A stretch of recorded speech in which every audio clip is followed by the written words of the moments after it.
Assalamualaikum warahmatullahi wabarakatuh. Perkenalkan, nama saya Istiqomah, NIM 230709100015, kelas 5A Tadris Matematika, pada mata kuliah pembelajaran metodologi pembelajaran matematika. Teman-teman, pada kali ini saya berkesempatan untuk menjelaskan mengenai materi problem solving. Baik, langsung saja ke yang pertama mengenai pengertian problem solving. Problem solving atau biasa juga dikenal dengan metode pemecahan masalah ini pertama kali dikenalkan oleh John Dewey. Menurutnya, permasalahan atau masalah adalah sesuatu yang dilakukan atau belum pasti. Nah, teori ini muncul dikarenakan kurikulum pembelajaran ini dibuat untuk memecahkan masalah, tujuannya untuk memecahkan masalah yang ada dan berkaitan dengan juga untuk keperluan interest. Keperluan interest ini juga akan berkembang nantinya pada suatu waktu tertentu. Metode problem solving atau pemecahan masalah ini merupakan metode yang merangsang siswa untuk mau berpikir dan juga menganalisa suatu permasalahan sehingga nanti dapat menemukan jawaban atau cara menyelesaikan masalah itu. Selanjutnya, yang kedua mengenai langkah-langkah pembelajaran problem solving. Yang pertama adalah menyiapkan masalah atau isu yang jelas untuk dipecahkan. Di sini guru yang bertugas mencari masalahnya. Kira-kira masalah seperti apa yang nantinya akan didiskusikan dalam kelas dengan siswa-siswanya. Kemudian yang kedua adalah menuliskan tujuan atau kompetensi yang hendak dicapai. Nah, dari permasalahan tadi kira-kira nantinya siswa itu akan mendapatkan apa, tujuannya untuk apa. Kemudian yang ketiga adalah mencari data atau keterangan dari permasalahan yang dibuat tadi. Nah, yang keempat ini menetapkan jawaban sementara. Jadi guru juga bertugas menemukan jawaban sementara dari permasalahan yang dicari tadi.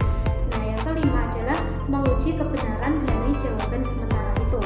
Kemudian selanjutnya adalah tugas diskusi dan lain-lain. Nah, di sini mulai permasalahan tadi diberikan kepada siswa dan didiskusikan bersama. Kemudian yang terakhir adalah menarik kesimpulan. Setelah berdiskusi bersama menemukan jawaban, maka ditarik kesimpulan jawaban yang benar atau penyelesaian yang benar mengenai masalah tadi yang dibuat. Yang selanjutnya masih mengenai langkah-langkah pembelajaran problem solving. Ini ada menurut Ludwig Carroll ada 5 langkah dan menurut Kennedy yang ada 4 langkah saja. Kemudian yang pertama menurut Ludwig Carroll yang pertama tadi ada 5 ya. Yang pertama adalah mengemukakan persoalan. Jadi persoalan ini ditemukan oleh guru pada siswa-siswanya. Nah, yang kedua adalah memperjelas persoalan. Jadi dari persoalan tadi diperjelas dahulu. Nah, baru yang ketiga melihat kemungkinan jawabannya. Kira-kira jawaban yang mungkin untuk persoalan tadi itu seperti apa. Nah, yang keempat baru dicobakan kemungkinan jawaban tadi, dicobakan ke persoalan apakah sudah benar. Nah, yang kelima baru ke tahap penilaian atau dinilai dari jawaban persoalan tadi. Kemudian menurut Kennedy yang ada 4 langkah. Yang pertama adalah memahami masalahnya. Jadi masalah yang diberikan ini dipahami terlebih dahulu. Kemudian yang selanjutnya yang kedua merencanakan pemecahan masalahnya. Kira-kira pemecahannya nanti seperti apa. Nah, ini disusun dulu rencananya. Kemudian yang ketiga melaksanakan pemecahan masalahnya. Jadi dari rencana yang pemecahan masalah tadi kemudian mulai melaksanakannya. Nah, baru yang keempat yang terakhir adalah memeriksa kembali atau mencocokkan antara jawaban dan juga dari persoalan tadi. Kemudian yang selanjutnya mengenai karakteristik dari problem solving itu sendiri.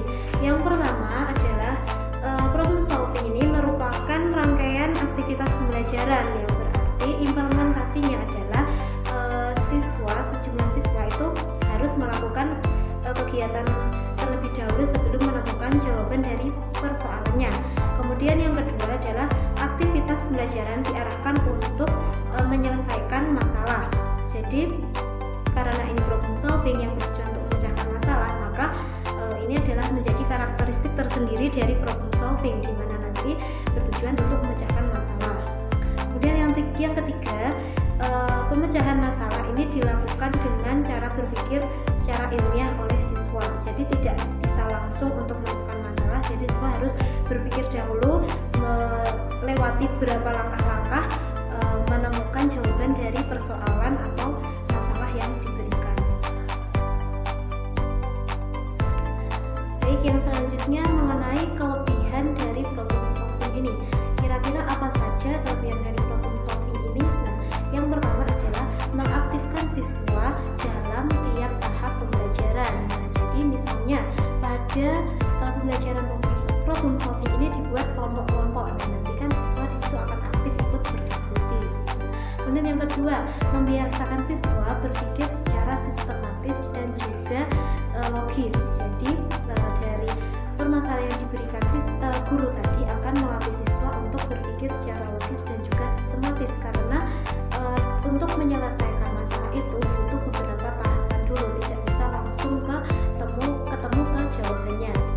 Kemudian yang ketiga, nah ini merangsang pengembangan kemampuan berpikir siswa secara kreatif dan juga secara menyeluruh.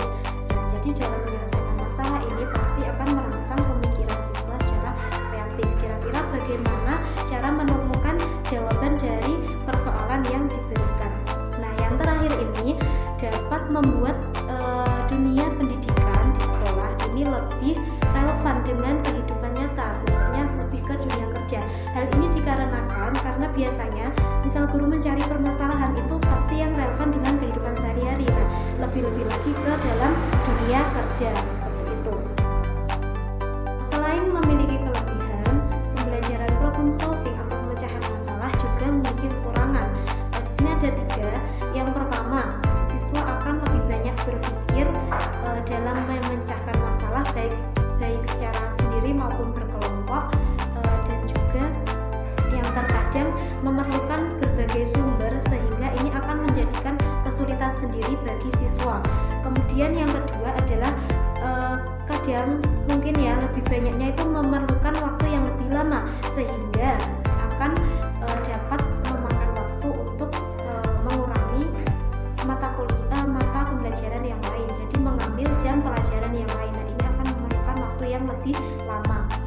Kemudian yang ketiga adalah menentukan suatu persoalan atau masalah yang dapat kita perkirakan sesuai dengan kemampuan siswa.